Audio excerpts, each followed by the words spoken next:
Hello, everyone. Welcome to LOCKBEARD Random Live, number 104. Musk off Ukraine. It is October 16th, 2022. It's Sunday at 4 p.m. LOCKBEARD Random Live is, for the most part, comes on at random times and all types of subjects. For those that do not know, um, let's see who's in the chat.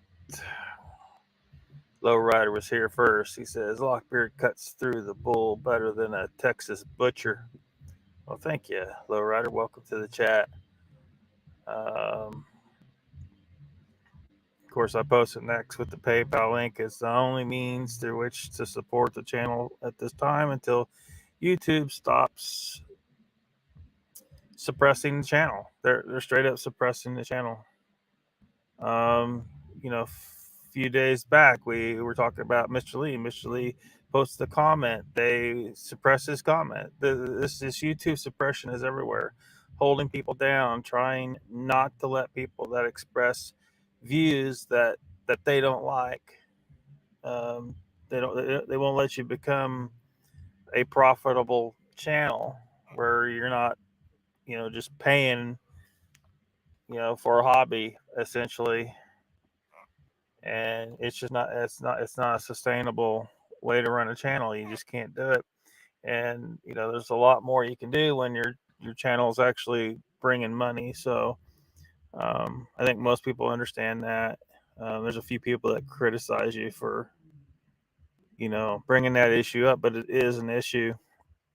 um, when you need new equipment or you need to go somewhere, it costs money to go on trips to go places for the channel. Um, so you know, so that's the deal. That's the deal with that. Trying to make that slow crawl up to that 1,000 subscriber mark that they require to allow your channel to even become monetized. And every so often, I notice they knocked a few subscribers off, and it. I know it isn't just people decided to unsubscribe, because people tell me, say, hey, I was unsubscribed somehow. I don't know how it happened. Well, it's because YouTube is trying to decide for you what channel you should be subscribed to. They don't like some of the stuff I talk about because I call them out for their bullshit. The YouTube is in bed with corrupt politicians and corrupt elites who are running this whole bitch. And it is up to everyone out there, you know, to do something about it, to take a stand in whatever way you can, because they're stealing your liberty. They're stealing your freedom of speech. If you just ignore it, it just allows them to continue to do what they're doing. So you can't ignore it.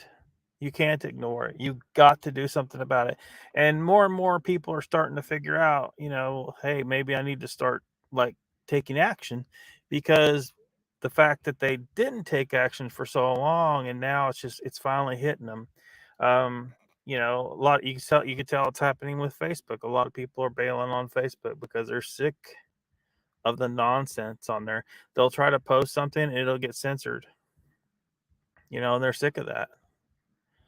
So, we all need to do what we can to fight against the war on liberty, because one side has made a lot of headway. They have been destroying our liberty in so many ways.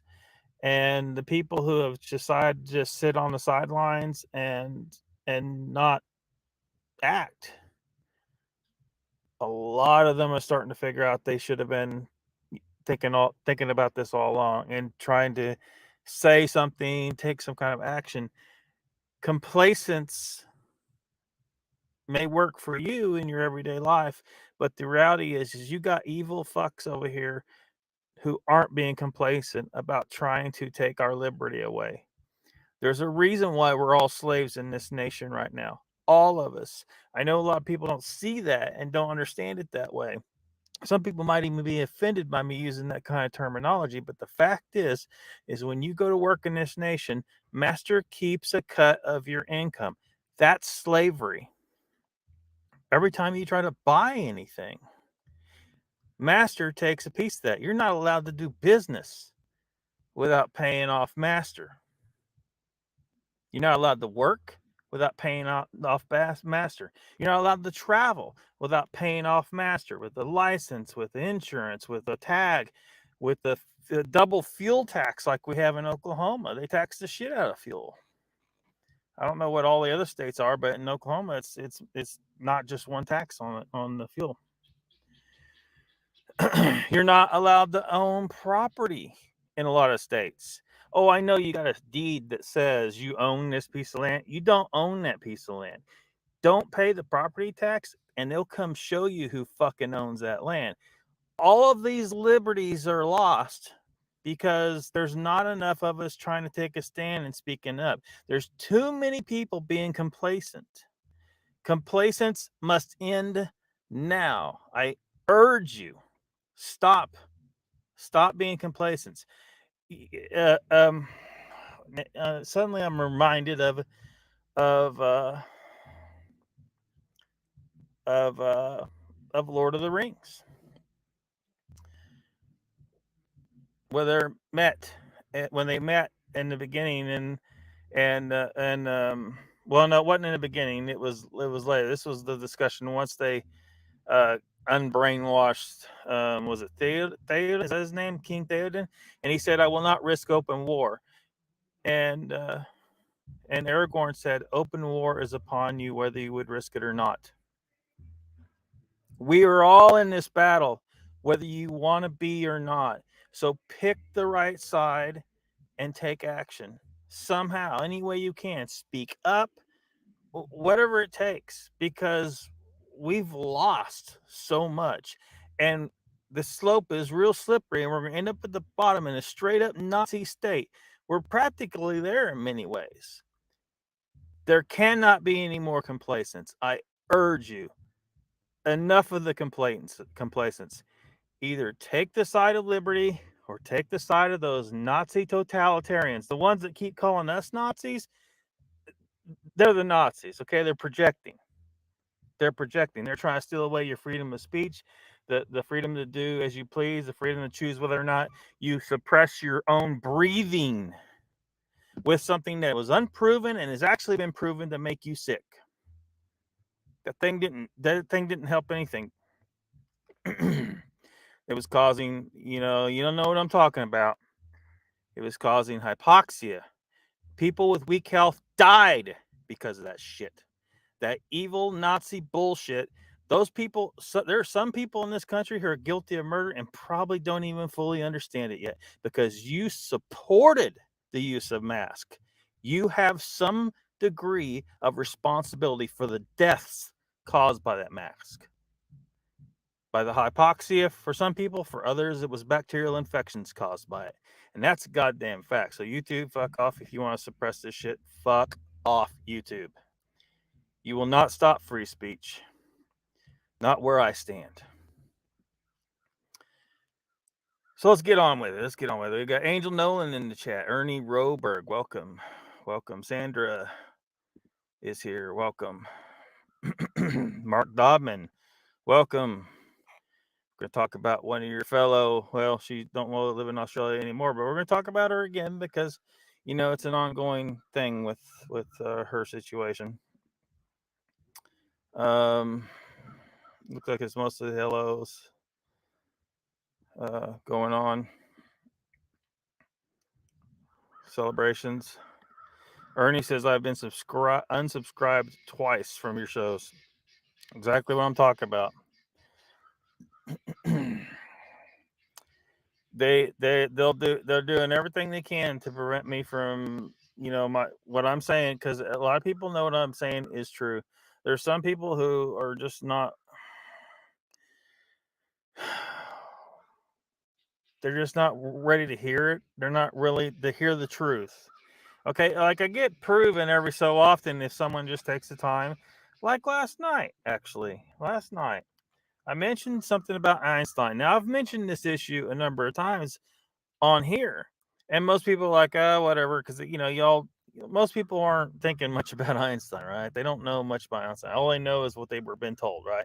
Einstein was a genius, blah blah blah. And I'm telling you that, in fact, he's not. The only thing he was a genius about is stealing other people's shit and using it for his own personal gain. But but he was not a genius about picking shit that was real.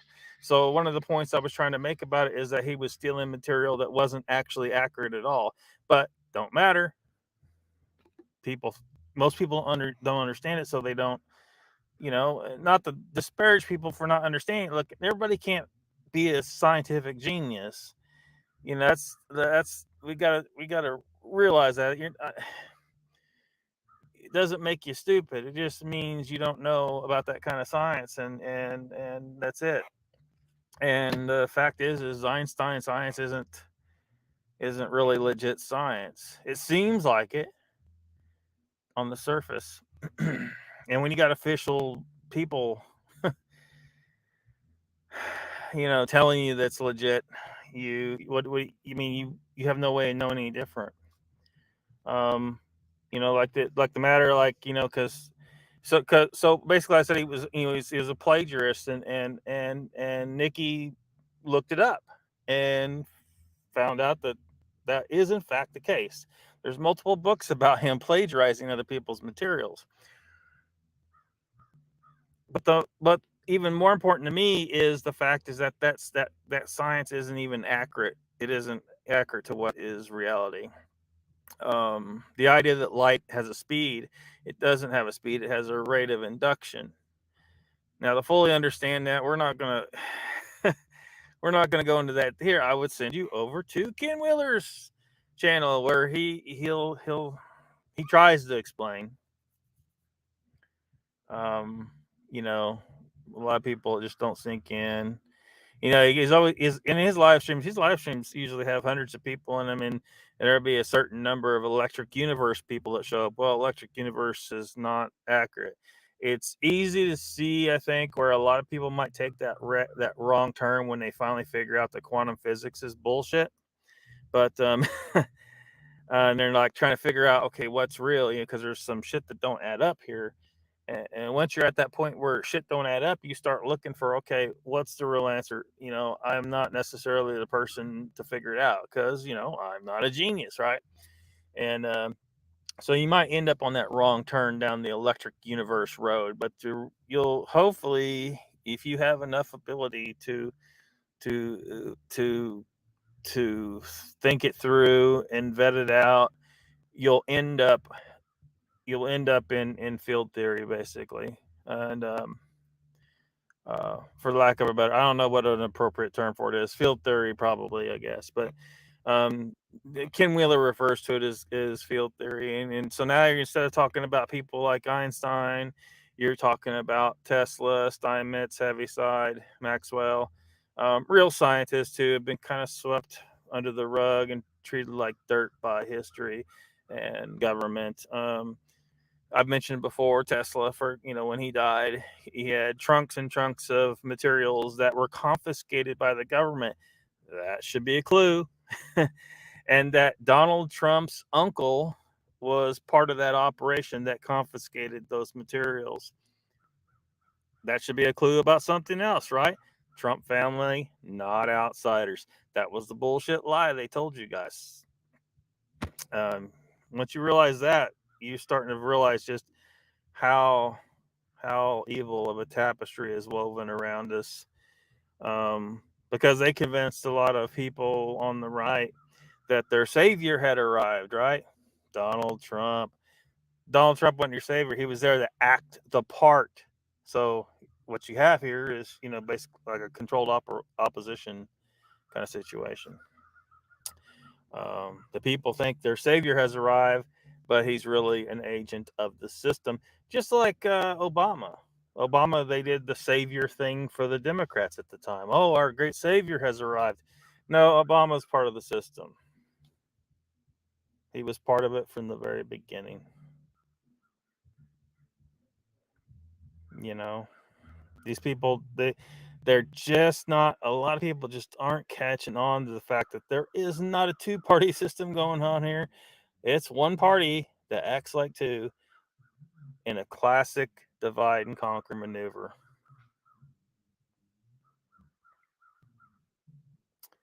So, who's for real, who's not? I don't know. Sometimes I have my doubts about Elon Musk, but I don't know. But he does funny things sometimes that indicates to me that he might really be on our side. And this little matter here is one of them. The reason why, maybe some of you are already aware, why I titled this Musk Off Ukraine.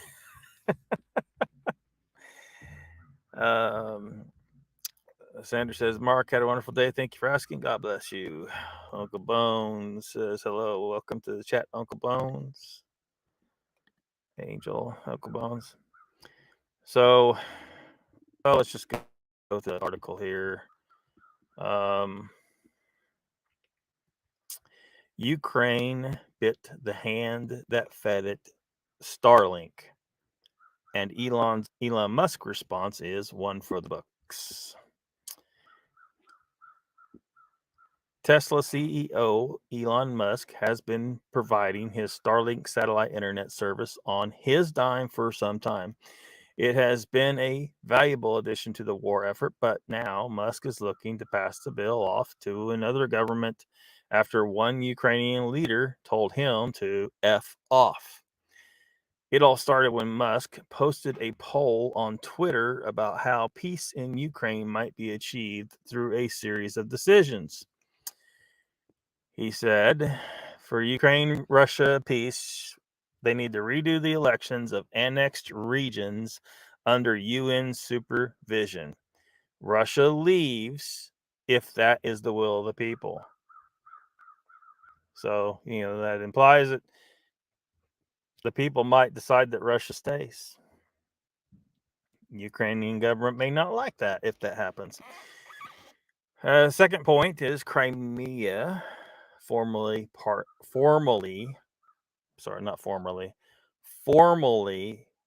of Russia, as it has been since 1783 until Khrushchev's mistake. So basically, just give it up. Just stop making a fuss about it. It's part of Russia.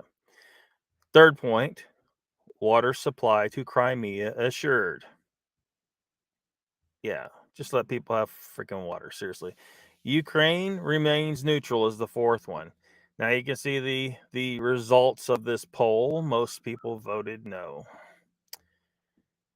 It goes on here, says the yes or no poll came out with no being the winner by a solid margin, prompting Musk to agree with one Twitter user that the outcome was one of the biggest bot attacks he'd ever seen.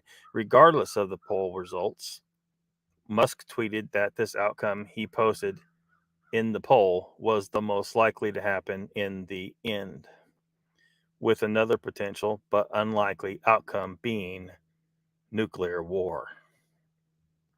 Ukrainian leaders had a problem with this poll. Crimea is seen by Western allies as Ukrainian, and Ukraine's inclusion into NATO is something it's pursued heavily since the war started.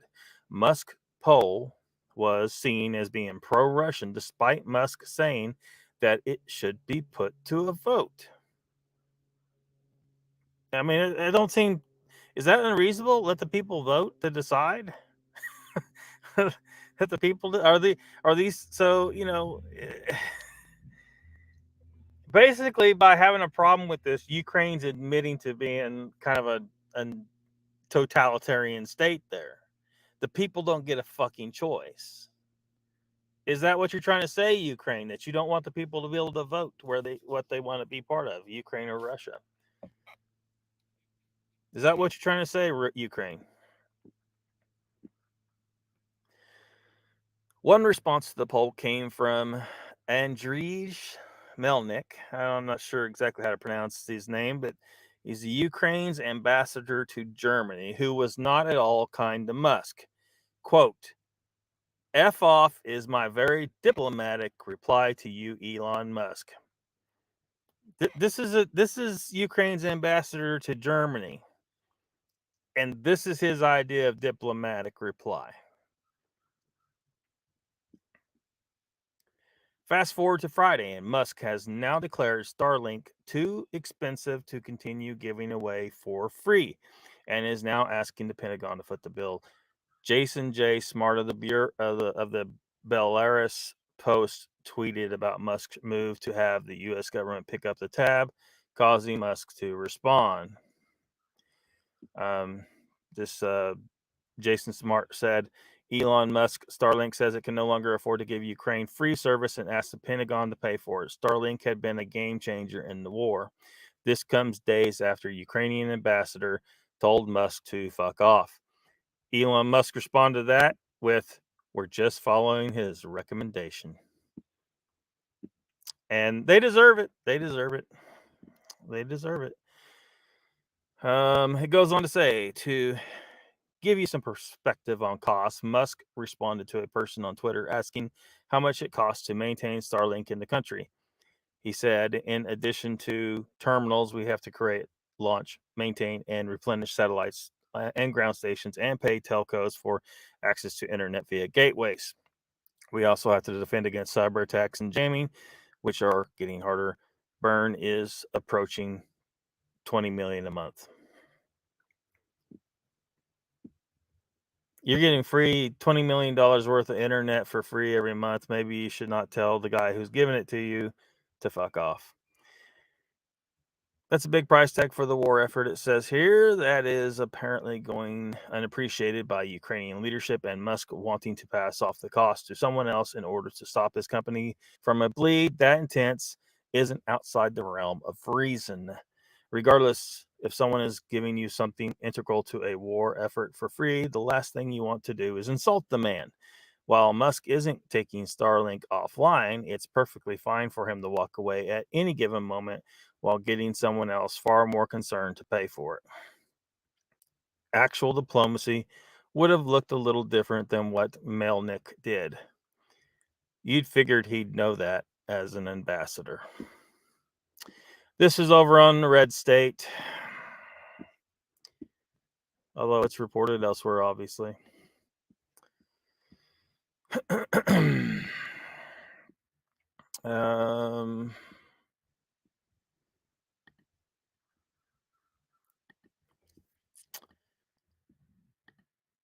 Catch up in chat here.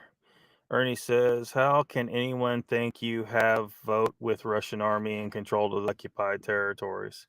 Well, that's why he was saying with supervision. I mean, he's well aware of that. He's well aware of that. But as you can see, redo elections under UN supervision. So, Russia can't sway it. Ukraine can't sway it. The people actually hopefully get a real election. Although we don't seem to get real elections in our nation. So, this is probably the best we can hope for. Prairie Fire says an update to the Musk story. Apparently, he reversed himself and is now going to continue giving coke sniffing Zelensky service. Yeah, no doubt. It's probably a very fluid circumstance. I saw also where someone was saying that they were actually getting some money out of somewhere for it, but I don't know that I can confirm that. Just going by the story here on Red State, so it's I don't know. I'm sure it'll continue to develop.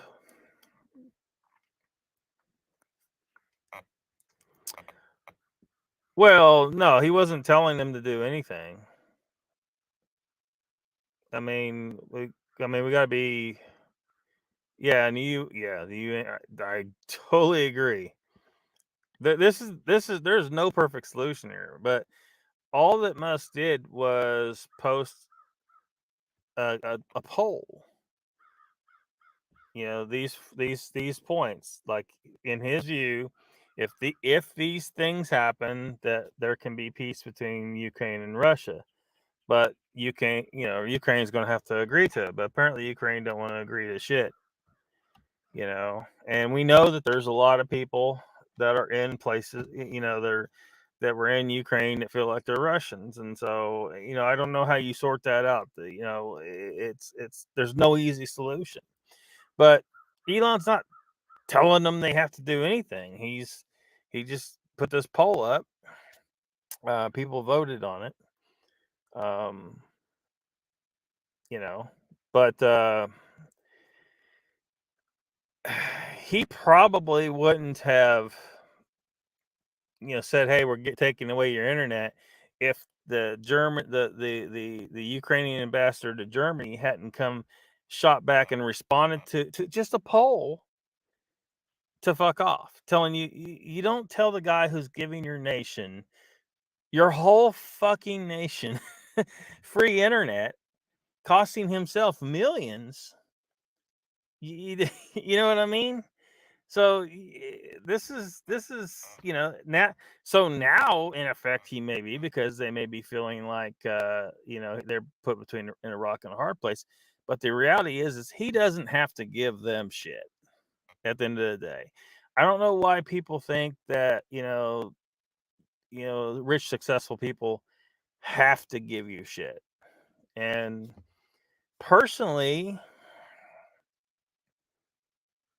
if I was in his shoes, I don't know that I ever would have given them free internet to start with. Why is it my responsibility? If the world, look, I'm not the government. Elon Musk is not the government. I don't want to be involved with that shit. It's bad enough that there's people out there that are purposely getting in the war profiteering in these scenarios. And I'm sure there's a lot of war profiteers circling this disastrous shit that's going on over here. I'd rather just stay clear of war, the war zone. Forget it. I don't want, because I don't know. I don't know how corrupt Ukraine is compared to Russia. Ukraine may be worse than Russia. I don't know. What I do think is that these wars are oftentimes designed ahead of time and planned out and done on purpose by the elites. And, the U.S. is supplying Ukraine with all kinds of weapons. So this is the proxy war. This is a way for us to kind of battle Russia without actually battling Russia. So personally, I say, Elon, turn that shit off. Don't get involved. Don't take favorites in this, because you don't know. I mean, maybe he surely he knows more than I do, right, about who's good and bad in this situation. Ukraine used to be part of Russia. Maybe it rightfully should be part of Russia. I don't know. We don't agree with how Russia does things. They don't agree with how we do things. Why do I need to get involved with them? I'm way to hell over here, and my tax dollars are being stolen and taken and given to a freaking war effort over there. Where's the percentage for me? Why am I sitting here, just barely getting by, while billions of our dollars on the backs of all of us slaves here in America are getting sucked out and given to these people over there to fight a war? I mean, how many wars do we got to fund at this point? How rich is the oil companies going to get on this shit, and the other war profiteers? The politicians that somehow end up being multimillionaires and they never got paid millions as a congressman or even as a president. So, Musk is a weird fella, okay? I get it. A lot of people, don't agree with him on certain stuff. But you don't have to agree with someone on everything to understand a particular decision. I don't see a problem with these issues. If Ukraine, like, if Ukraine doesn't do this stuff that he suggested here, they must be wanting to get the whole world involved. They must want World War III to happen to be sparked off from this. Is that what everybody wants? Does everybody want World War III? Do you want nukes firing off? That's the question. Or does Ukraine nip this in the bud by doing these things here? It seems pretty simple. If you say Russia, look, Crimea is yours. If you agree to let this UN supervised election occur and then let that decide who gets to have those annexed regions, if we agree to make sure that, you know, we're not doing anything to hinder Crimea and we choose to remain neutral going forward, because that'll make Russia happier, right? Will you just take your military and go home? They might do it. But instead, we're going to get World War III and probably have some nukes flying, because people can't just realize when it's just time to compromise somehow.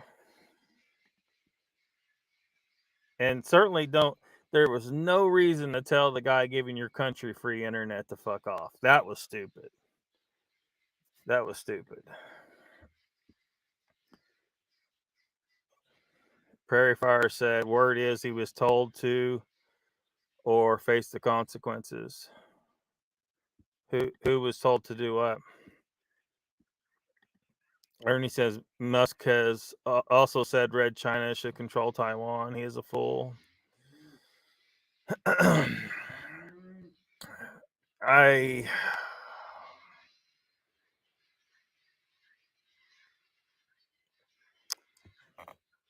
China's certainly a odd one out there. I don't think so myself, but the problem there is if you take that position, China is, who knows, especially someone on Elon's level of influence. If he was to say the opposite of that, he's a big enough name, he's a big enough player in the world that China would focus efforts on taking him down. You know, I can say it here, and that China gives zero fucks about me, right? That China needs to stay the fuck away from Taiwan. But if he does, it could cause him great problems. And that is tight. You gotta understand, Taiwan has dick to do with us, right? As far as it's on the other side of the world, pick your battles, I guess is what I'm trying to say. I think Elon may be taking that position because he's picking his battles. If he tries to, die on that hill for Taiwan, all he's going to do is die on the hill, and he's not going to change a goddamn thing. So placate China on that issue, at least for now. Focus on other things that are more directly an effect on you locally, or in the nations that you're operating in case of Elon, because he's a pretty big player in the world. Taiwan is nowhere near Oklahoma, so I'm,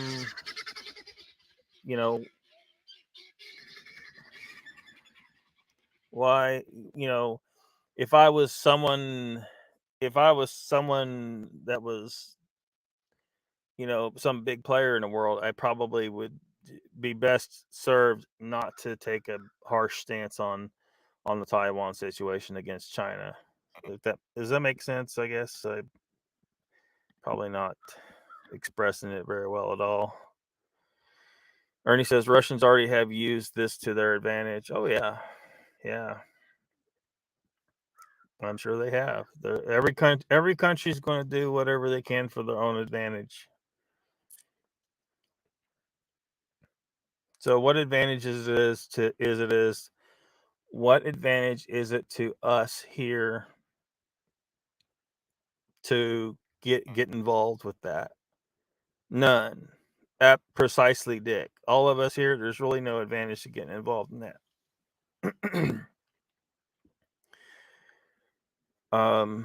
Peace, I mean, if Elon Musk is trying to push things to peace, maybe he's someone that maybe we should give him credit for that, saying, look, this guy doesn't want war. There's a lot of people that will gleefully, profit from war. They're happy about war. But Elon Musk is sitting here saying, no, why don't we try to have some peace? So maybe we should give him credit for that, despite what flaws we may think he has. Prairie Fire says, in my humble opinion, I think they're all in on it, right from Putin to Biden. Oh, yeah. Oh, yeah. There's just no way. There's no way any of this is left a chance. Yeah, Prairie Fire goes on to write, I believe this war was prescribed by those we are not allowed to criticize. They're saying in some areas, 70% of the Ukrainian army are mercenaries. Where have we heard that kind of talk before? Part of the greater Israel, yeah. Yeah, we got to be careful about that one there. Ernie says, do you really think that Putin will not take all of Ukraine? If you believe that, that is sad. I think that whatever they plan on doing is going to happen no matter what I do. No matter what I do. So, whatever. We can talk about it, whatever. If anything, Elon Musk is exposing that, though. By giving a perfectly reasonable suggestion on how we can calm this situation down and have peace. And if we were dealing with reasonable leaders, we might be able to see a peace agreement with if this kind of stuff is included, maybe more, maybe maybe a little less, but maybe more, to make peace. It's certainly possible. Sensible, cool heads can make peace in the situation, but it's almost as if Elon Musk is trying to expose the fact that neither party wants peace here. They want this war. So,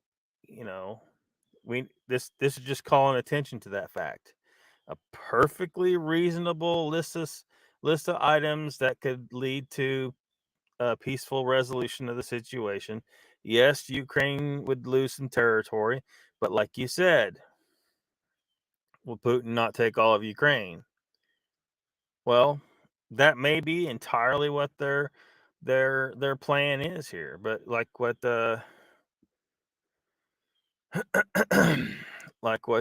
Prairie Fire was saying, and what I said earlier, is that we think that this entire thing is planned. So it's not a matter of what we think Putin's going to do. It's a matter of what they planned on Putin doing from the very beginning. So it doesn't matter what we think, right? Putin's going to do what they planned on him doing from the very beginning. And there's no changing it one way or another. The only thing that probably one of the most important things in this whole situation is something like this, where Elon is exposing the fact that they're not willing to be reasonable on the Ukrainian side or either side to take measures towards real peace. They want there to be a nice hot war there, and they'll probably try and string it out for a long time, just like they did Afghanistan. Completely orchestrated, didn't have to happen. They made that happen. And this needs to be exposed every time they do it until they can't get away with it anymore, because the people in the full masses of the people are standing up against the governments that are guilty of these horrendous crimes. Engineered wars. War started because of an incident that didn't have to happen, that was planned by the government, like one that happened, what was it, 21 years ago, roughly? Yeah. Yeah. Planned, orchestrated by our own government. Ukraine will be another bandit state like Israel. Israel, yeah. It's a bad situation. Well, and there may be a degree of that. And what do you do? I mean, what do you do? Just as the Ukrainian ambassador shouldn't have told Elon to F off when Elon is providing his nation with free internet, Elon probably shouldn't speak against the government of China if he's trying to do business in China.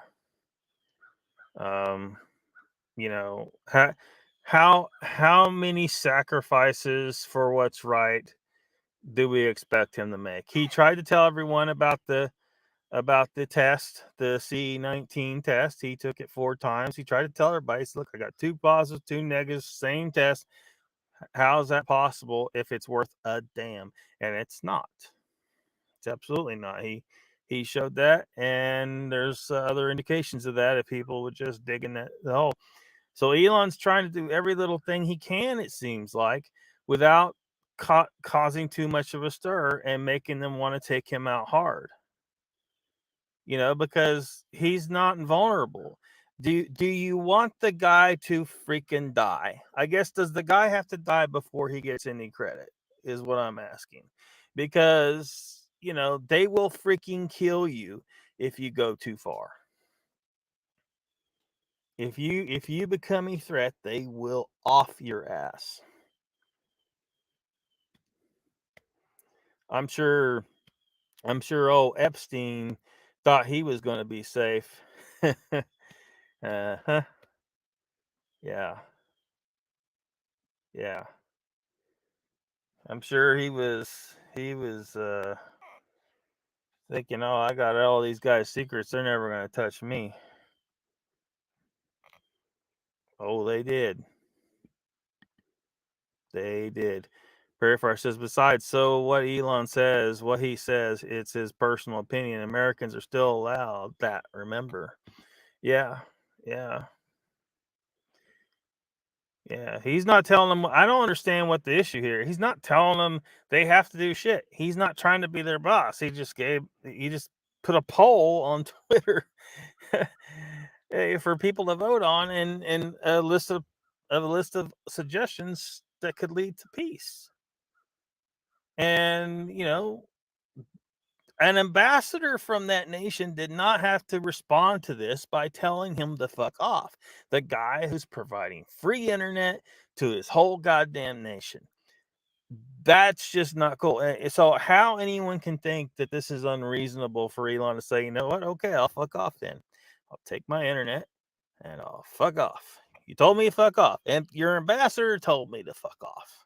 So that's what I'm going to do. I don't know. Does the man have to freaking die for us before we realize that he's trying to help us in any little way he can without flat out putting his neck on a chopping block? I mean, what's the guy got to do? What does the guy got to do? Praise for his efforts. Neville Chamberlain. Prayer says, kind of reminds me of when they questioned the sodomite Zelensky about Azov. They are what they are.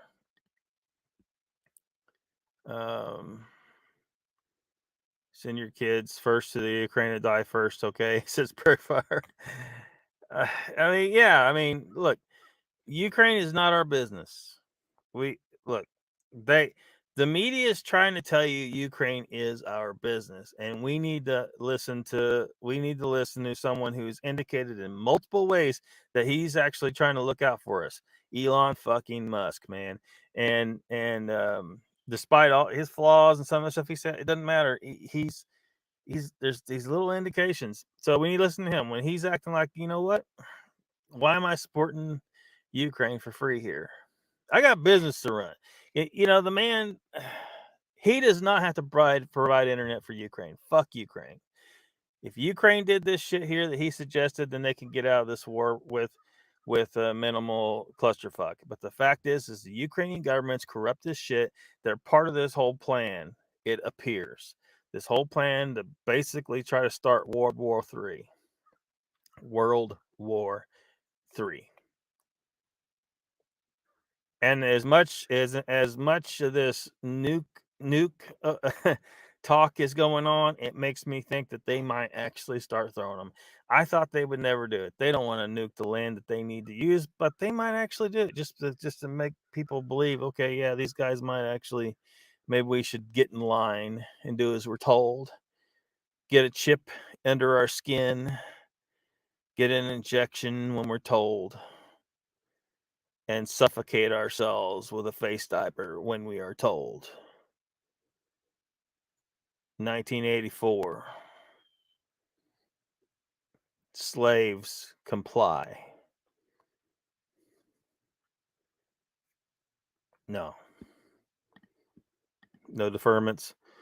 How about that? If Putin was on the up and up about all this, he would have flattened Kiev and any other opposition. Yeah, the reality is that we're in a day where, a nation like Russia could have completely crushed Ukraine in an afternoon if they really wanted to.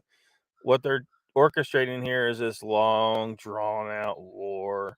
They want people to believe that that's a real thing anymore. It's not really a real thing, other than that's what they do. That they plan it that way and do it that way on purpose, so they can have a long, drawn out war. The reality is if you had a leader who was legit and true, let's say it was me, and there was someone, who was a legit enemy, right? That I really thought was a threat, that was attacking our people or something. They actually committed an act of war against us, because I would never start a war with someone who hasn't committed an act of war against us. But if they did, and I had the resources of Russia, it would happen so quick. They wouldn't know what the fuck's going on. They wouldn't know. It would happen so fast. They'd be like, what the hell? Just, and they're looking around wondering, okay, we don't get time to plan a counteroffensive. No. Or defense. No. We're saving as many lives as possible by knocking out all military targets at once. Nuclear would never be used by me, unless potentially they launched at me.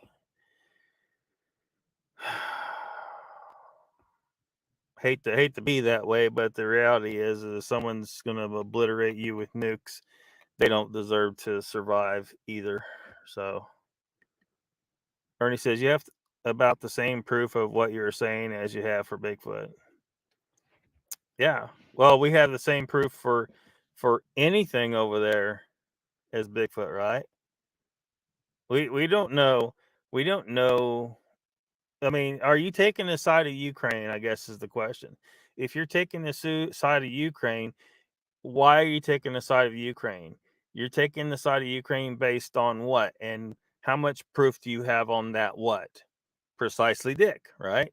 We don't know actually what's going on over there. But so our best bet is to stay over here and mind our own business. You know what I mean? I mean, we don't know who's the good guys over there. We don't know what's actually happening. That we know what the media tells us, and we've caught the media in so many lies at this point. Why are we listening to them about anything? I mean, these are the guys that are standing in front of fires and, we have a fiery but mostly peaceful protest. My ass. You can't believe the media. You can't believe the government. They lie to you all the time. They lie to us about everything going way back. The Civil War, the Gulf of Tonkin incident didn't happen the way they said it did, but boy, we sure did send men to die. You can't believe the government. You can't believe the media. So what should we do about a war we've heard about through those sources between Ukraine and Russia? We should do precisely, Dick. Observe, maybe discuss it some, But do not send money to Ukraine because you've been told, oh, we need the war effort. You don't actually know what's going on over there. You don't. You don't know shit. But there's a lot of shit that ain't adding up. And so let's, I said we check out. We watch these guys the best we can, try to vet all the information we think we have. But at the end of the day, we really don't know dick. Other than I don't plan on jumping into a war or sending any of our young people to war that I don't know for a fact there's we should be involved. When Russian soldiers land on our soil, how about we deal with them then? If they're shooting nukes at us, we're fucked anyway. It doesn't matter what we do. If they're going to shoot nukes, we're fucked. Hopefully our government shoots nukes back. And let's just bake this whole fucking rock and let life evolve a second time. Maybe it'll get it right that time, because we certainly aren't fucking it up this time. Every goddamn nuke should be dismantled. Every bit of nuclear material should either be involved with maybe power generation until we got something better. But other than that, all radioactive material should be alloyed with lead and then encased with solid lead, and then drop it into the Marianas Trench, where the Earth will slowly drag it under into the core and encase it down below inside the Earth for the rest of the existence of the planet. Enough of this. Stop playing around with this nuke shit. Jesus Christ. I'm sure there's other life forms on the planet, existing in those frequencies beyond our normal perception that are like, dude, you guys, that shit affects us. You can't see us, but it affects us, so stop fucking around with nukes. The only thing this war supports is authoritarian governments and the armaments of industry, says Prairie Fire. Absolutely right. Arnie says, Prairie Fire, you are full of it. You also sound like an anti-Semitic. Prayer Fire says, hey, Elon, you're a son of a bitch. Please give me your address so I can forward my bill to you. Thanks. That's funny, Ernie. I thought you sounded anti-white. Yeah, what the fuck we got going on up in here anyway? Ernie says, I am white. You're delusional. Oh, that don't mean you can't be anti-white. There's a lot of self-hating whites. There's a lot of self-hating whites. A lot of them that bought into the white guilt thing. Whites aren't guilty of anything other than the only race on this planet that has universally, every single country we controlled, we abolished slavery. No other race can say that. You can still go buy slaves in Africa today if you want. I mean, you can't bring them to America, but you can still go buy them, because guess who didn't abolish them? Well, they officially on the books in most countries, it's pretty much clearly written on the books, but it's like, they still do it. But no, yeah. If I don't know that you are, one of those self-hating whites, or one of those people that bought into all the woke bullshit that talks about, oh, what's those weird terminology? They come up with all kinds of weird terminology about it, systemic racism, and just all kinds of bullshit that ain't real. It's like fake bullshit, the patriarchy, all that bullshit. It's all just nonsense. How many families have lost to war? How many family have lost to war? Who knows, man? Endless. Prairie Fire says, having an opinion of this world of the next thing is considered delusional. Ernie says, we are not fighting in this war. What the hell are you talking about? We're going to end up fighting in it if this shit keeps going the way it is. That's the concern,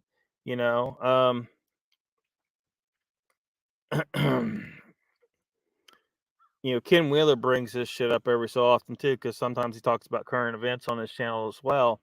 about how in some of the areas when the Nazis were spreading, and there'd be a shop owner who wouldn't believe that it was possible. They won't be coming here, and he's out in front of his shop sweeping off the steps, and here come the German tanks rolling down the street, and he's like, "What the hell's happening? Oh, you weren't paying attention, motherfucker." The Germans were trying to take over Europe, and you were right next door, and you thought that it can't happen here. Yeah, it can. Yeah, it can. Yeah, explain to me why.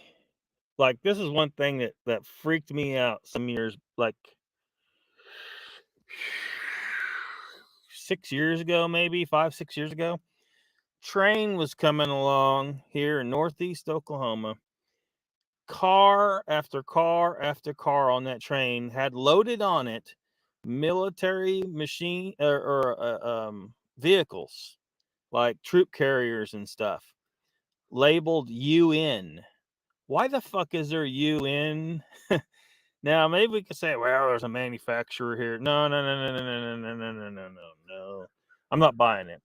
There's a whole bunch of UN military hardware here because they're probably up to something. I'm not buying it. I'm not buying it. Even if you're going to manufacture it here, you probably shouldn't. If you're sensible people in control of all that, the local government, the federal government, you'd say, look, don't be labeling these materials UN until after they leave U.S. soil. Because you're going to freak out some of the citizens here, as they did me. I'm like, no, this shit, no fucking UN here. You take your UN and go fuck off somewhere. Promoting escalation of possible nuclear war. Yeah, that's a concern apparently at this point.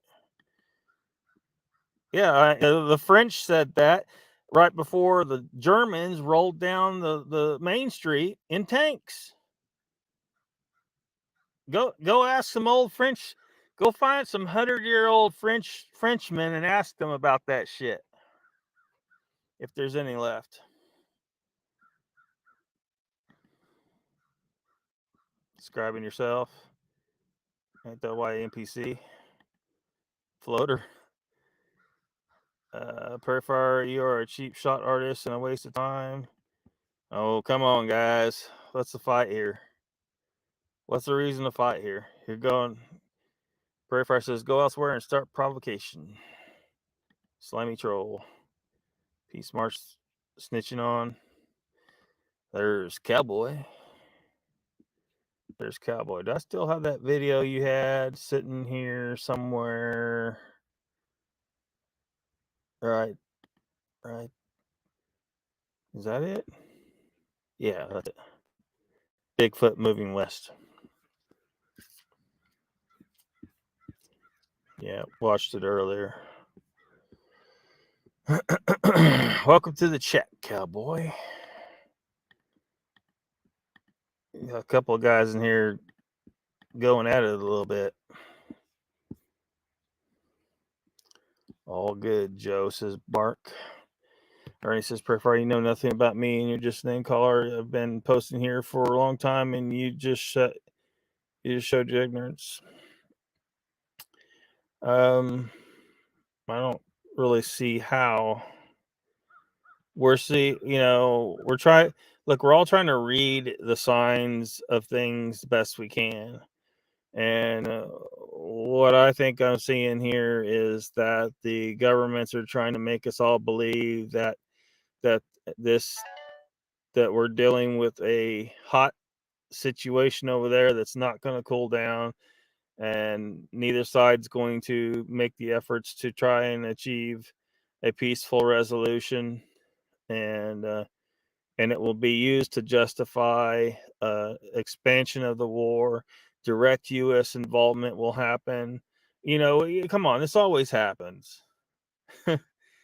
oh, we got to go and push back against Russia. And then maybe China jumps in. And of course, Great Britain jumps in. And most of Europe jumps in. Maybe Australia sends, 10 or 12 guys over, who are looking for a good time. And then, and then we have World War III. Now, there's people are like, World War III can't happen. Well, I'm sure. Well, I know a lot of people thought that for the first one and the second one. They're gearing up for some serious shit. When they're beating up on someplace outside of Europe, that's one thing. It's going to be an extended farce of a war.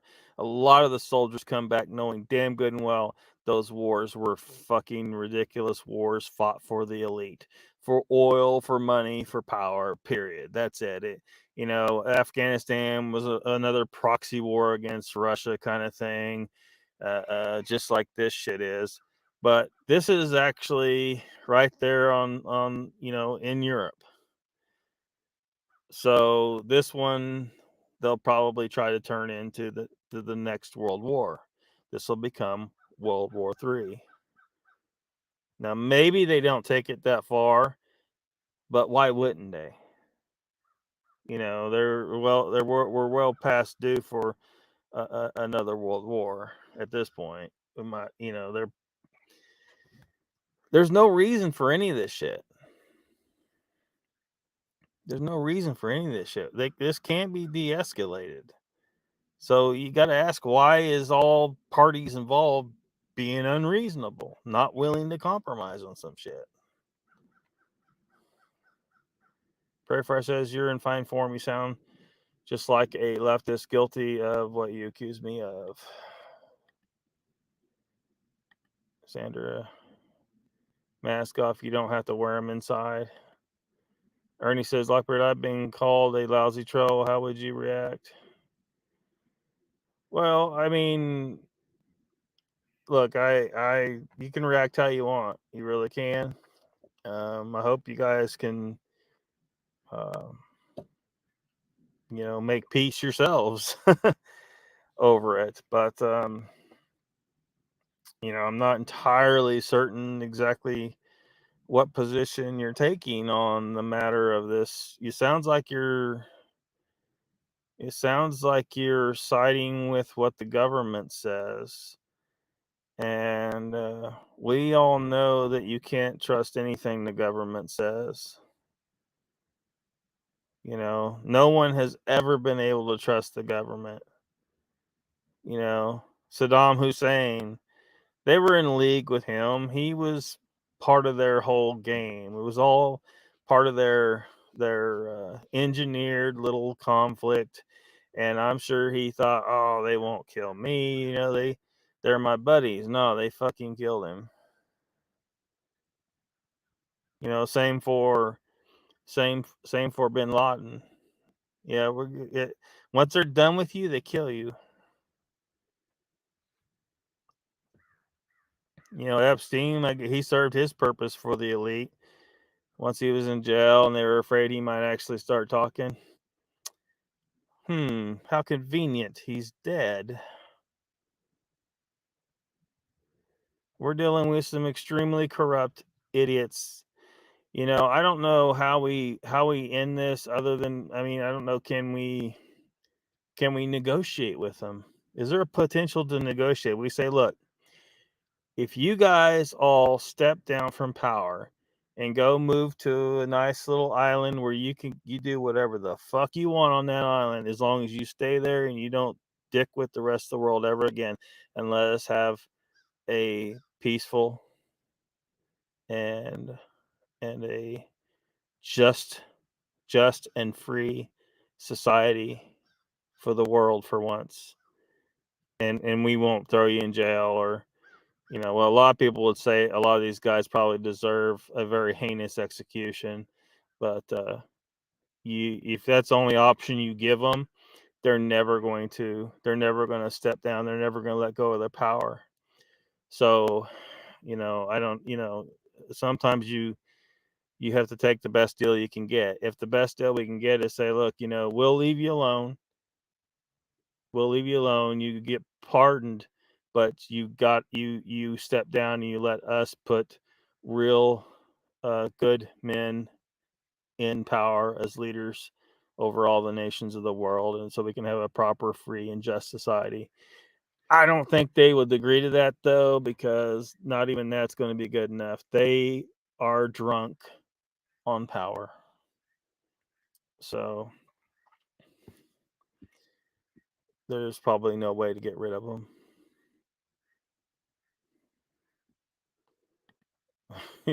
Didn't say Lazarus, said Slimy. Gotta twist everything.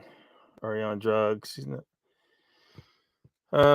Sandra says, Cowboy doing good today. Thank you kindly.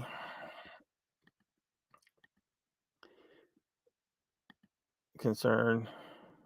Squatch or Cowboy says, I'm wearing a mask indoors right now. Granted, it's a Lone Ranger mask, but still a mask. Prairie Fire says there has to be a ceasefire over there first. Yeah. Which, I don't think, and I'm pretty sure you probably will agree with this. I don't think they're going to have a ceasefire. That's not part of the plan. I just don't think they will. I think they're going to do what they're going to do. They're going to heat this war up more and more. And the war profiteers will make their money. And it's just going to be a mess that we can't do anything about. Angel says, much depends on what news you watch. None tell the whole story. Watch both sides and figure the truth is in the middle. Well, yeah, maybe. Yeah. If they show you enough, just like, I guess video, but then the video could be faked, that could be staged, there could be all actors behind the reporter for all you know. You don't know for sure that what you see behind you is anything but a staged event. We don't know. So I don't know. I just think we've seen enough indication that Elon Musk may be actually on the side of the people, on the side of what's right, on the side of freedom.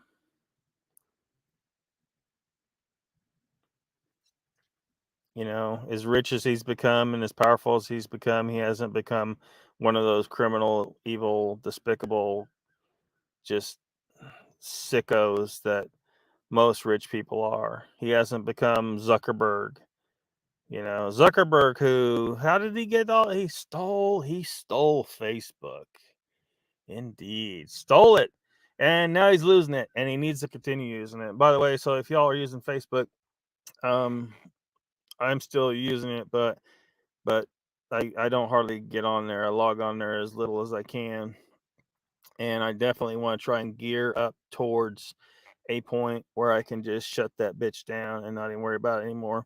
I think mine's is probably I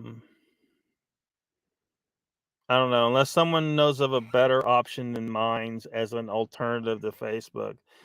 But even if it is, like I'll set up so people can kind of just find me under my real name. Trying to keep Facebook kind of separate from this stuff, from the LOCKBEARD type stuff and from the micronational stuff.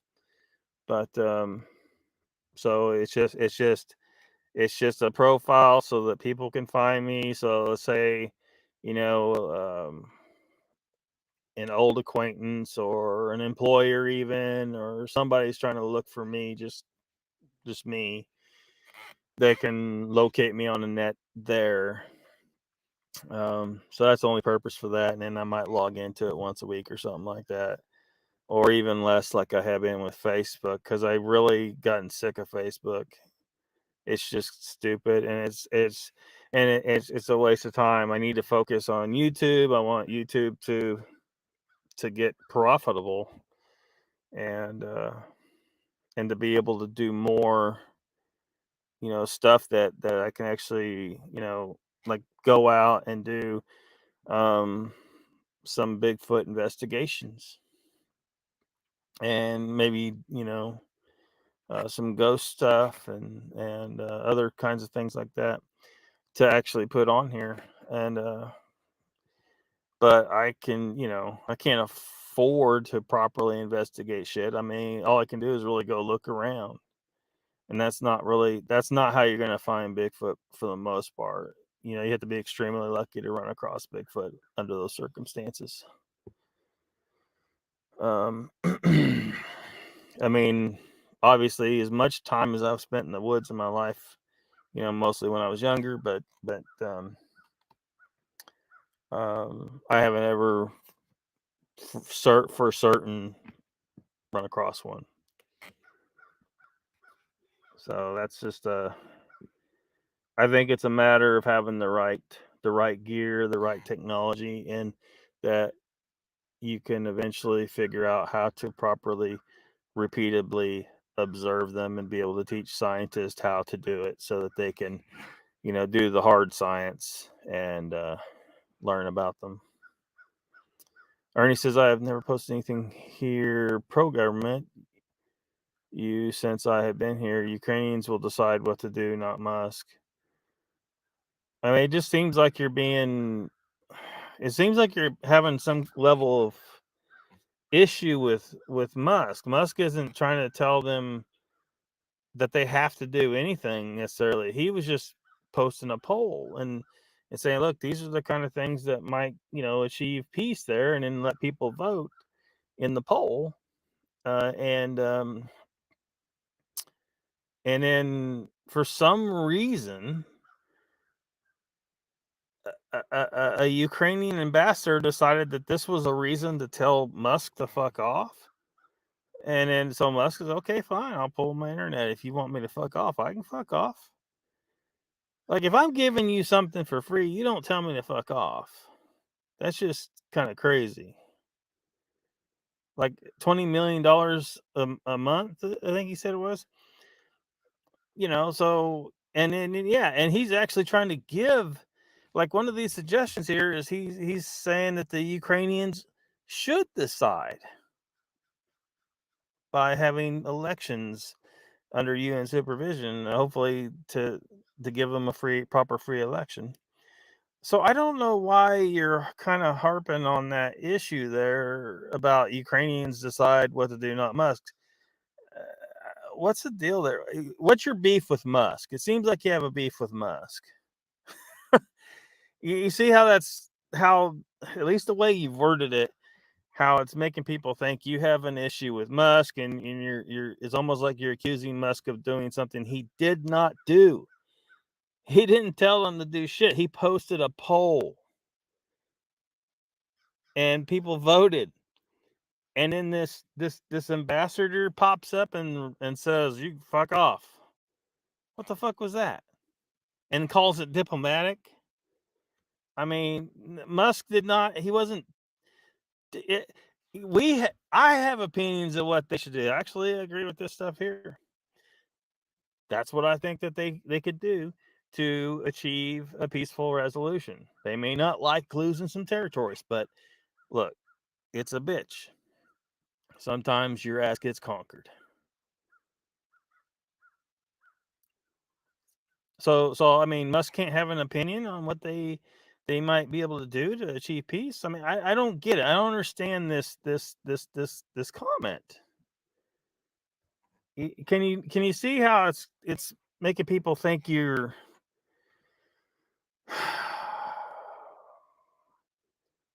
have an issue with Musk and supporting the war?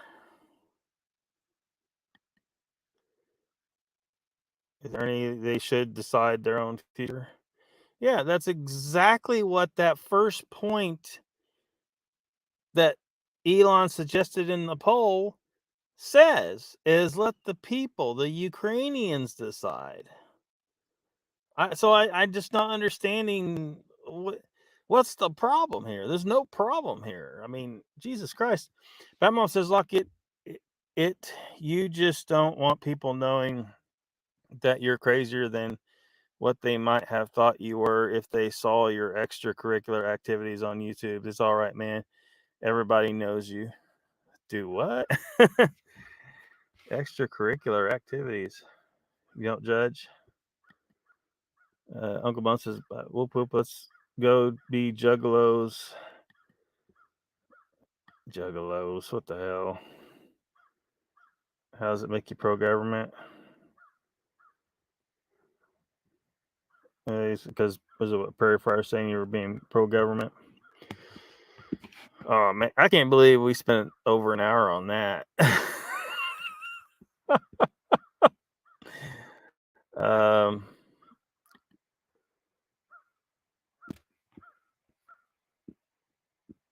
This okay. So hold on a second. Let me bring up this other video. Let's forget about Musk for a while.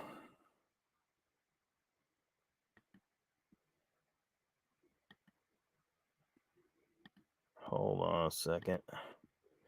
No, that's not what I wanted to click. Damn you, StreamYard. You guys, we need to talk. There's some shit you need to fix. Ernie says, how many times in the past have you said the UN is corrupt? Yeah, the UN is definitely corrupt, but I just don't see, there's no reason to focus on that particular issue. If you were going to tell them, if you were going to, you can't, when you're trying to suggest a peaceful resolution to a situation like that, you pretty much got to deal with the UN. Corrupt or not, the fact is, look, the UN's corrupt, Russia's corrupt, Ukraine's corrupt, the United States is corrupt, every way is corrupt. We can only do the best we can. And so if you're going to try, if you have any chance of getting a peaceful resolution between Russia and Ukraine, you're going to have someone from the outside to mediate that process, because they're not doing it on their own. And who's the option for that? The UN. Maybe you could get some other organization involved, but they're all corrupt too. NATO, EU, United States, everybody. There's corruption. Corruption creeps in everywhere. So I mean, we're working with the best we got.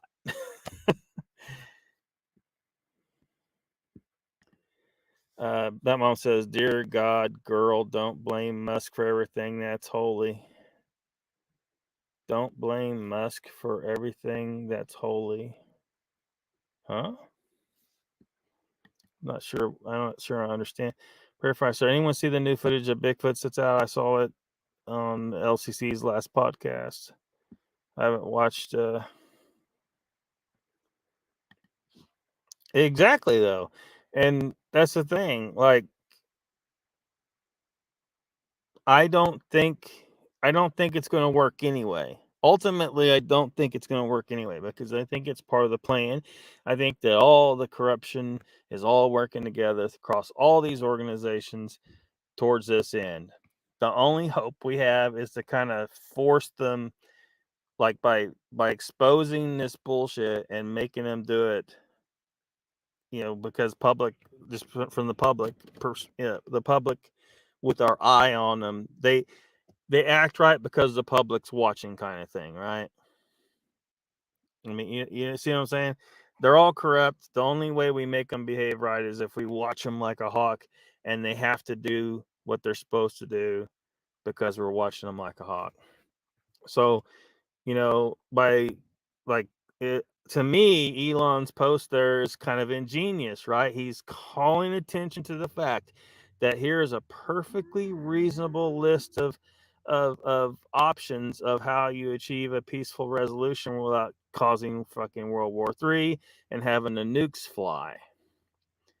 So everyone sees this, and they don't like it because they're working hard to again, I can't prove it. It's just my assessment of what I'm seeing is that they're trying to work hard towards World War III. And that ambassador was, let his emotions get away with him or whatever. He's pissed off because, he's part of this process, right?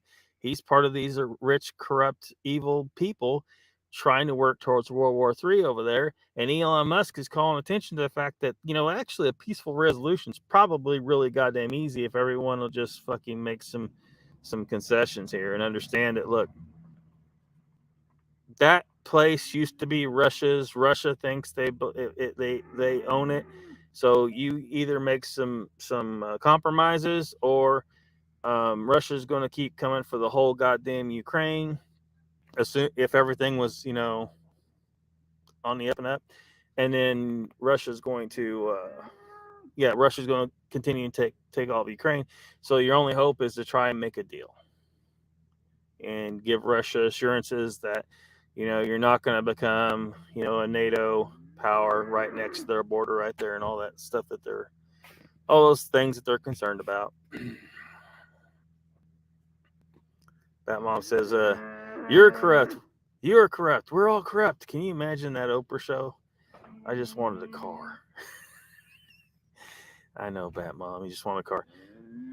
Just got off work. Peripher says, like I said, Ernie, your kids first. Yeah. I mean, has Ernie specifically said he wants to join the war?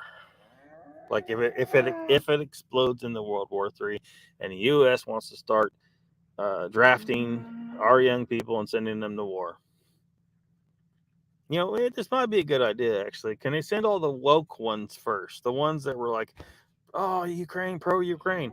Yeah, every one of y'all that were waving that Ukrainian flag, go first.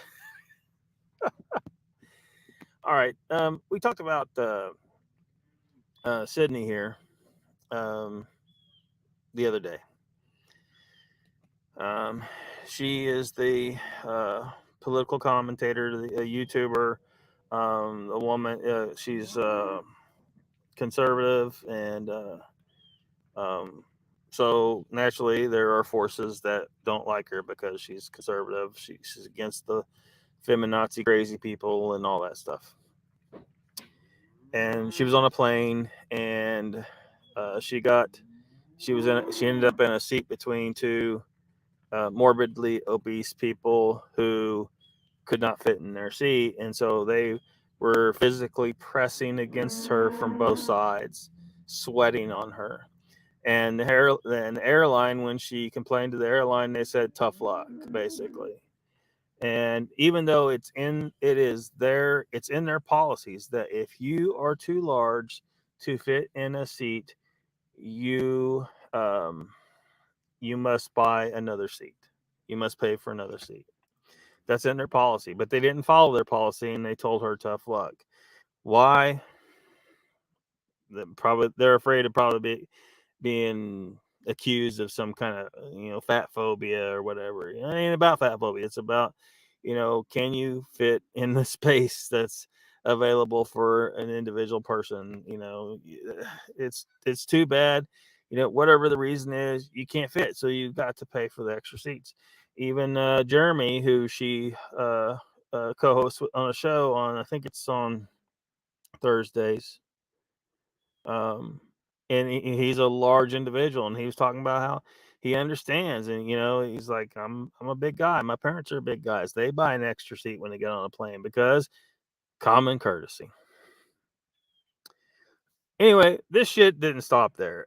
The media picked it up. It was on Yahoo News. It was on all these different places. I don't remember which one I got pulled up here. New York Post article about it here. A bunch of news outlets. Apparently, this is a newsworthy thing. And guess what they're calling her? Fat phobic. Making you guys laugh at my pain while I was hating it. Eventually, this led me to a point where I tweeted at American Airlines, because that's who I was flying with, about the situation, and they effectively told me, too bad, how sad, go in, F yourself. They said, our passengers come in all shapes and sizes. We're sorry you were uncomfortable on your flight. I was not impressed. And honestly, I thought that was the end of it. I said what I needed to say. I got to rage tweet in my private messages to friends. I offloaded significantly. I got a demented response from the airline. A bunch of you got a laugh out of the situation. I got to be my regular Sydney self on the internet during my flight. And I thought, that's that, right? I'm going to follow up with the airline privately, which I was 1,000% prepared and going to do. And if they did say something demented, then, I probably would have shared that with you, because I'm like a mama bird spitting information into your baby bird mouths. But I was wrong. And apparently that was not the end of the situation. I don't know why, but apparently this matters to people. So my friend Jeremy from the Quartering made a video about it. Then other people made videos about it as well. Then I started receiving an onslaught of abusive and unhinged messages and comments and emails about the situation, which most of which, just by the way, made me laugh just because they're so crazy. But I was being called fatphobic and told that I'm fat shamed. And we're going to talk a little bit about messages online here in a little bit on the other story that I wanted to talk about. Message says, "You fucked up conservative, prejudicial bitch. What you said about overweight people was just ignorant and cruel. Where is your so-called conservative Christian love for others? You conservatives fuck up this world. Fuck up, cunt." Wow. I'm pretty sure she's not even Christian. I think she's I'm a horrible human being. I got called the C word. And as of filming this, the Daily Mail covered this story. In fact, it's presently the front page of their website. It's the first story on their website. And then news.com.au also covered the story and said that I'm fat shaming and, said that I'm offensive. So that's really fun. So you know what? Now, I'm going to say something about all of this, because if all of these people get to make a fuss, I also get to make a fuss. You already made a fuss. A bigger fuss. But before we do the fuss, before we get into the fuss, and you once again board my hell gondola and get sandwiched between two people who will sweat on you, let's hear from today's sponsor, Sheath Underwear. Oh, shit. If you don't watch her channel or the Quartering, Jeremy's channel, he's always doing ads in the middle of his show for Sheath Underwear. Well, maybe we could go ahead and look at Sheath. You're about to get a free ad right here. We need to talk about your man pickle. It's usually sad, cramped inside regular boxers and briefs. It touches your legs. Your manberries get stuck together. You sweat. I'm not going to simulate sweating.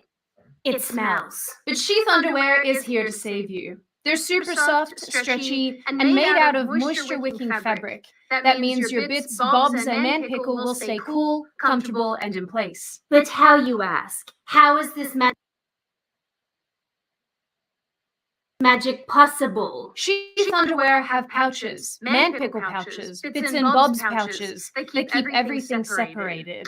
Game changer. But if you don't want to participate in the masculine urge to separate your genitalia into its own individual pockets, you can always wear sheath like regular underwear, just as game changer. Sheath Underwear also come in bamboo and mesh materials, perfect for all conditions. And ladies, Sheath didn't forget about you. I live in these crop tops and sports bras, and there are a range of options, colors, sizes, and fabrics. So if you do in fact care about your man pickle, click the link in the description or head over to sheathunderwear.com/Sydney Watson for 20% off your order.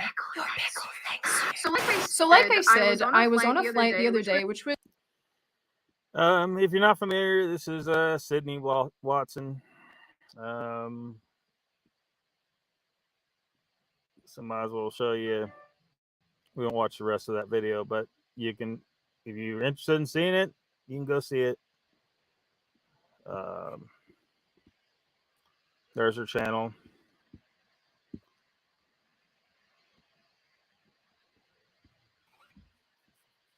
I don't mean to put words in your mouth, Ernie. I mean, maybe you could clarify what exactly did I say that was putting words in your mouth. I certainly don't. I have no desire to put words in anyone's mouth, but we're just trying to figure out what exactly the issue is, because we read what we see and it sounds like something.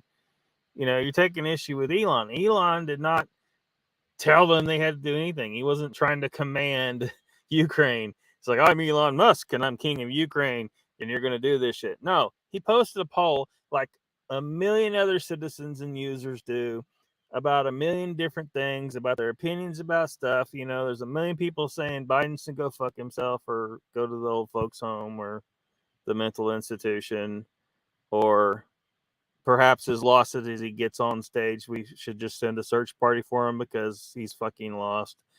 Whatever.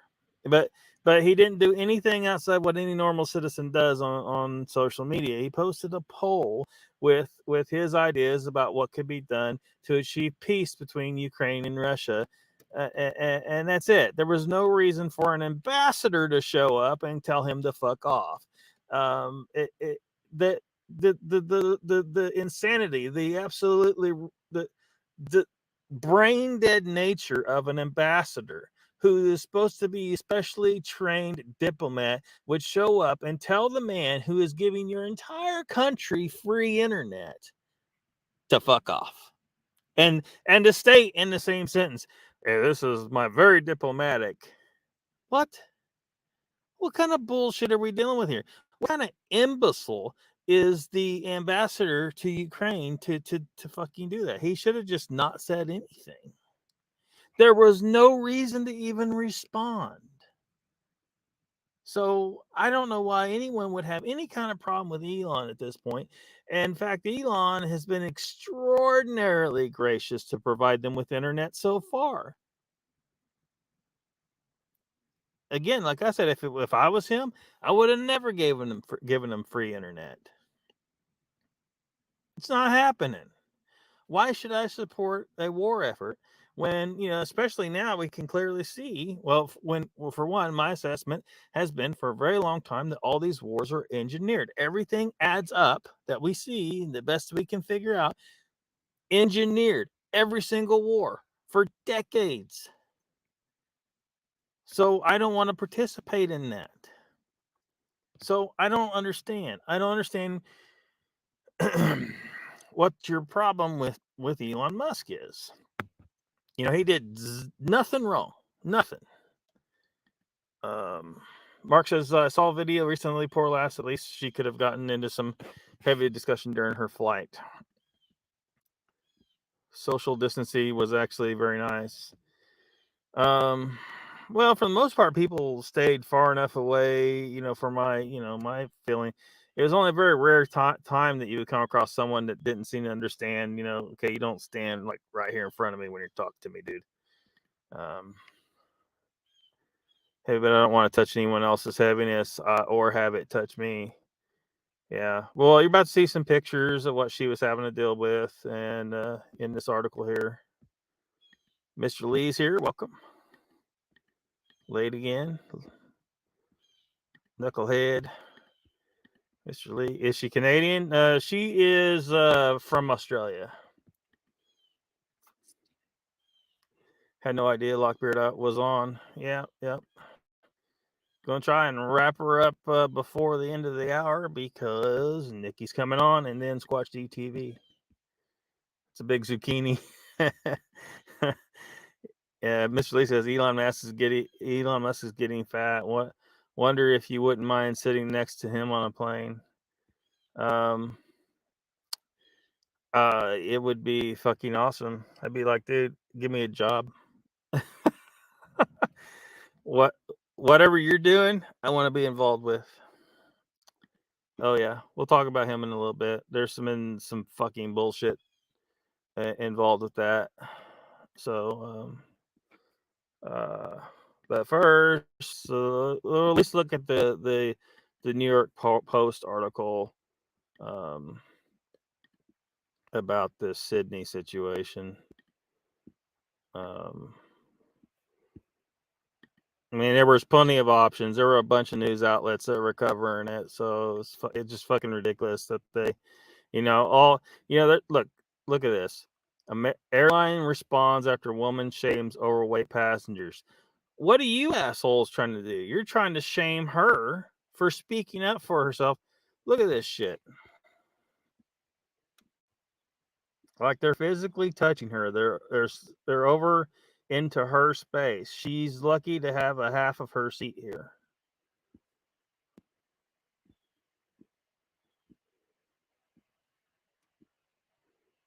Says an airline has hit back after a woman complained about having to sit between two overweight passengers on a 3-hour flight. Dr. Sydney Watson. Okay, she calls herself doctor on Twitter. She's not actually a doctor. This is your first indication that this is hack ass news. These assholes didn't do enough research to know what the fuck actually happened over at New York Post. By, let's see, Book Rolf. She's not a doctor, you dumb fuck. Anyway, they're right. Dr. Sydney Watson, that's her persona or whatever, who claims to be an American Australian political commentator. Who claims? That is literally what she fucking does and what she is. She's an American from Australia. She's a political commentator. Anyway, took to Twitter last month in an unruly campaign. Unruly, huh? Arguing, if you need a seatbelt extender, you are too fat to be on a plane. Her offensive comments came after she sat between obese siblings on the short-haul American Airlines flight she said someone else had paid for. Watson's initial post included 2 photos of her attempting to show being wedged between the 2 people.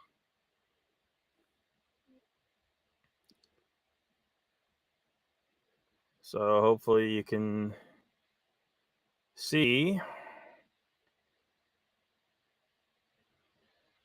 I mean, the person in the purple there is growing new appendages.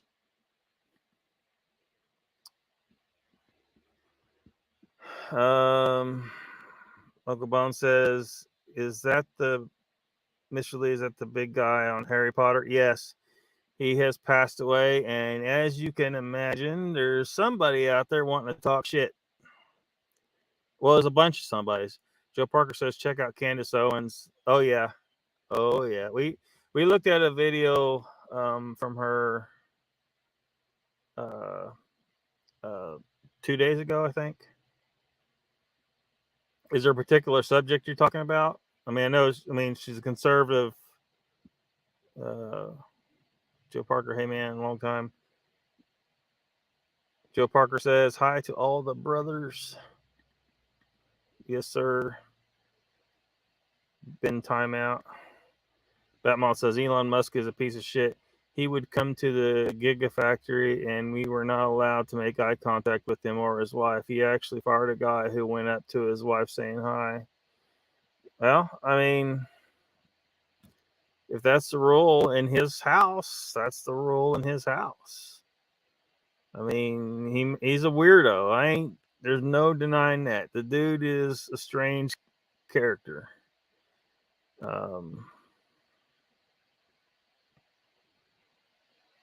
But if that guy knew the rule, then I mean, really has no one to blame himself. Live stream 3 nights in a row. Yeah. What's up? What? Haggard Harry Potter. Never seen a full episode of Cracker though. What Cracker was great.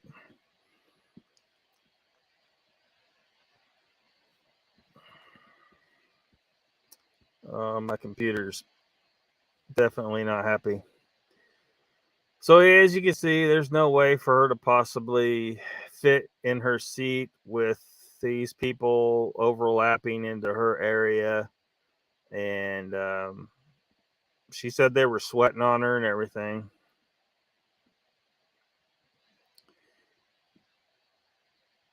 They quote her here saying, I'm currently literally wedged between these two obese people on my flight. This is absolutely not acceptable or okay. If fat people want to be fat, fine. But it is something else entirely when I'm stuck between you and your arm rolls are on my body for 3 hours. Her tweet was quick to attract viral attention from both sides of the fence, with many saying her plea was entirely uncalled for, while others felt she was justified in her strong stance. In response to feedback, she later clarified she had asked one of the siblings, the two people on either side of her were brother and sister, if they would like to sit together, but was told no. She said more about that when she was talking to Jeremy about it on her show. Um, the brother apparently said, "No, I get to sit next to my sister all the time," and I guess he was smiling or whatever. He knew damn good and well what the problem was. Those two knew damn, and what I think probably might be what they were attempting to do was they get those two seats, they don't actually buy the third seat, and then whoever gets stuck in the seat between them will ask a stewardess to give them another seat, and then they'll get that the brother and sister get that seat without having to pay for it. Basically, that's probably what their scam is. That's probably what their scam is on that deal. She says, I don't care if this is mean. My entire body is currently being touched against my wishes. I can't even put the armrest down on either side because there's no effing room. I'm sick of acting like fatness is this to this extent is normal. Let me assure you it is not, she wrote. And she's absolutely right. You're ill. Your body is not in a healthy condition. This whole movement to try and tell people, oh, you can be healthy at any weight is a lie, and it's going to kill people. You know, people, you cannot be trying to work towards a society where people are told it's perfectly okay. Should you ridicule them? No. You know, should you harass them? No, but they should always be of the understanding that they're in an unhealthy situation. They're in an unhealthy condition, and they need to understand that if they're getting on a plane where a person is paying for that seat between you, you have to pay for that seat so someone else doesn't get stuck in that seat. You don't have a right to touch these people and extend into their area that they've paid for. And that's what happened here.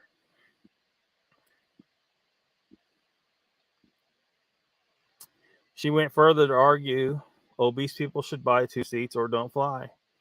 Watson said she was so upset by the situation and claimed the flight attendant was giving me the "this is effed up" pity expression. American Airlines later clapped back at Watson, telling her the company didn't discriminate against any body type. Oh, come on, computer, you can do it. Here's where she tried to put her tray table down and, couldn't do it without touching this other person, basically.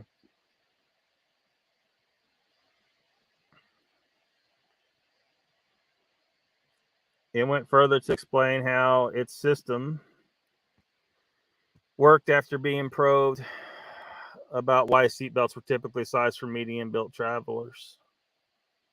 Our passengers come in all different sizes and shapes. We're sorry you were uncomfortable on your flight, the Twitter account for the airline replied. We offer a variety of seat sizes and styles so our customers can select what works best for them, the airline said. It includes a link to the different seats it offered, including upmarket alternatives to basic economy, including business. But it's in your actual policies. If someone's too big to fit in one seat, they have to buy 2. American Airlines. Enforce your own policy.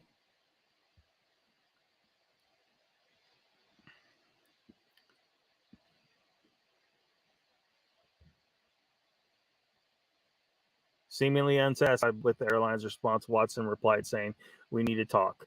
Watson on Saturday doubled down on her stance and claimed to have found out the response from the airline went against its own policies. So we are clear. I stand by everything I said, she wrote in a new tweet, and have come to find out what happened to me went against airline policies regarding overweight passengers. Watson went further to demand some reparations. Yeah, she absolutely does deserve reparations. If I had to be wedged between two people like that, sweating on me for 3 hours in a flight, now you don't just owe me a refund, you owe me damages, American Airlines. So pay up.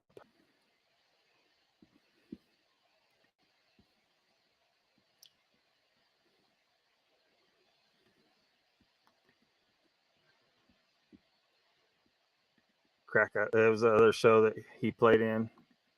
Yeah. They smelled like fried oh, lowrider. Damn it. Mr. Lee says Robbie is best known comedy though in his early 80s, then Harry Potter. I'm guessing no one in America saw Cracker. He was a detective in that show.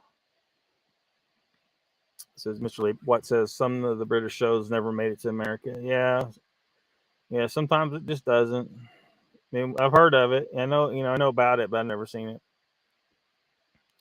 Didn't make it. What says I reckon she looks about 7 stone and Beast probably 3 times her. Yeah, they knew damn good and well what they were doing. They were being completely inconsiderate. So yeah, I think she estimated one of them was over 400.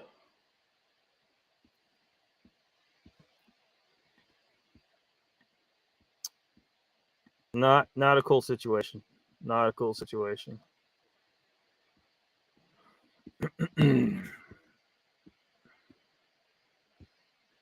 So we'll just watch a Good Morning America clip on this, Robbie. I think it's covers it as good as anything. The actor best remembered as Hagrid in the Harry Potter films, Robbie Coltrane, passing away at the age of 72. Coltrane had more than 40 years of film and TV credits to his name, but that iconic role came later in life. ABC's Mona Kosar Abdi has more from Los Angeles. Mona, good morning.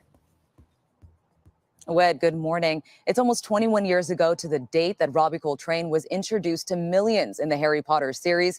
But today, people all over are mourning the man behind that iconic role of Hagrid. You're a wizard, Harry.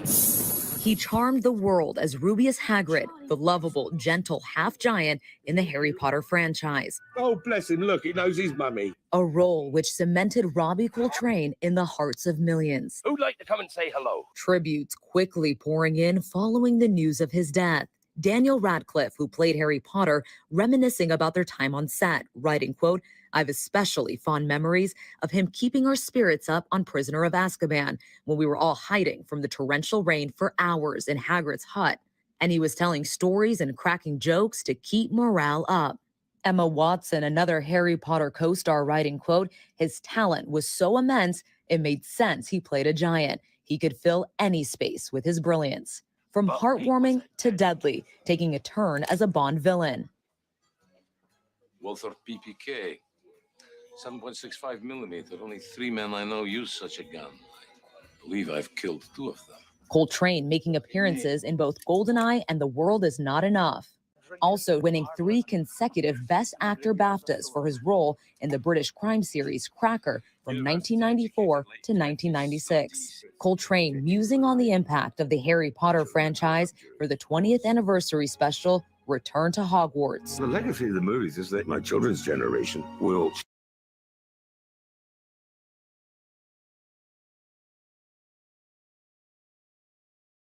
show them to their children. So you could be watching it in 50 years' time. Easy. I'll not be here, sadly. But don't you think on it for 1 minute. But Hagrid will. And in a tweet, Harry Potter author J.K. Rowling wrote, "I'll never know anyone remotely like Robbie again." Coltrane is survived by his ex-wife, his sister, and his 2 children, guys. Wow. All right.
And immediately social media was flooded with so many people saying RIP, giving their condolences to his loved ones, remembering him and his roles, all that stuff, including a lot of people from the Harry Potter franchise.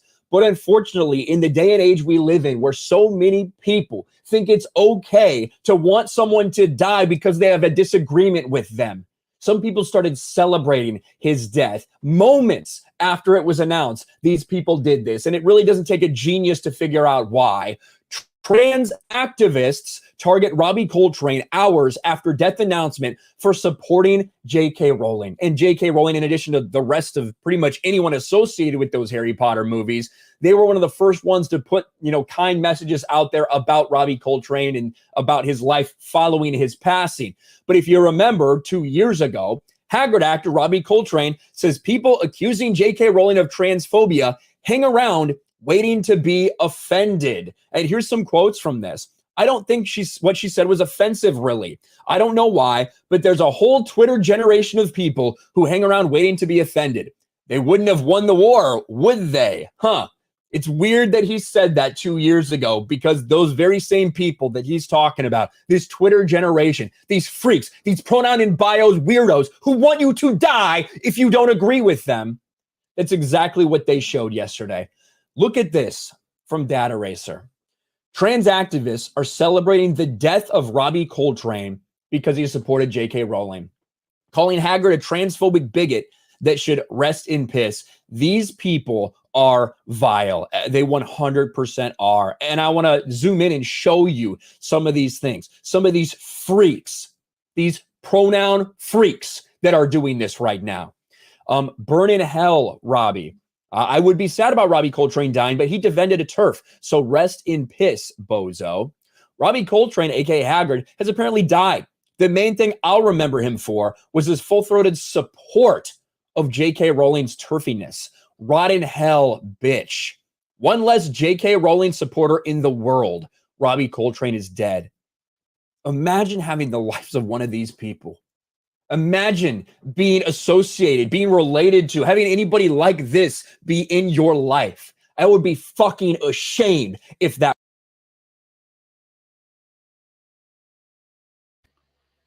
Yeah, I knew it. I knew it as soon as I did it that I was still muted earlier. But he basically covered anything that I really said. Although I my words for the people who are saying all this stuff about Robbie Coltrane are far harsher. I think all those people would probably be crying right now if they heard what I said. And they should be. They're despicable, evil scumbags. Their opinions are completely worthless. They're not correct about anything. And this is just ridiculous. Dancing on the grave of this man just because you disagree with him on this one little thing. The dude just died. Shut the fuck up. Show some goddamn respect. Every last one of you who said anything like this out there, you're just evil scumbags. Your opinions are completely irrelevant to anything.